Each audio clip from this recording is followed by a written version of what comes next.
In this pod, we'll look at the way businesses are structured. In any business organisation, there are different levels of authority. This is known as hierarchy. The structure of a business can be shown in an organisational chart. This clearly displays the organisation's hierarchy and how each staff member fits into the overall structure of the business. At the top are the business owners and leaders, the people with the most power and responsibility. Orders flow downwards through managers and supervisors to subordinates. Subordinates are also known as operatives.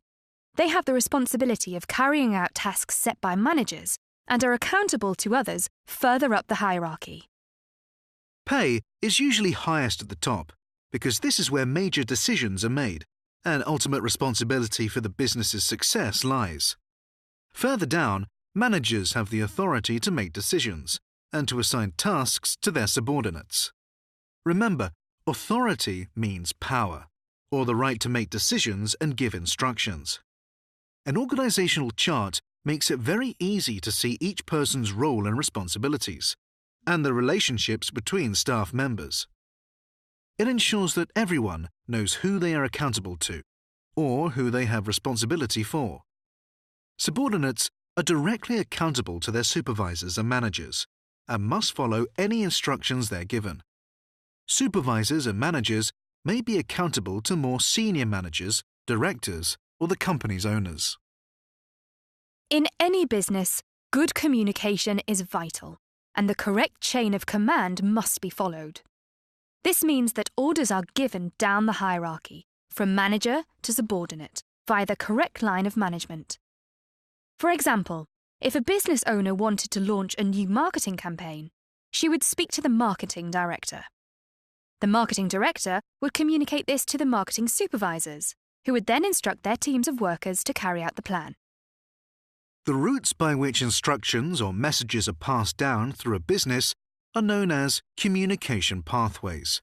It's important that these are clearly known and understood by all employees. Clear communication pathways lead to better organisation and mean that everyone receives the information they need and knows who to speak to if they have a problem. The marketing director might only have to speak to 2 marketing supervisors below her, whereas each supervisor might head a team of 10 subordinates. This illustrates a difference in span of control.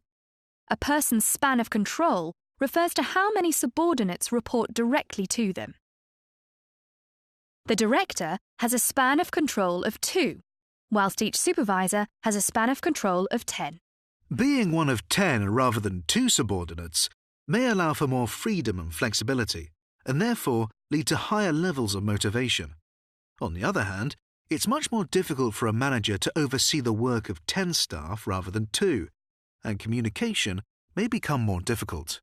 When managers entrust their subordinates to make decisions or to carry out tasks independently, this is called delegation.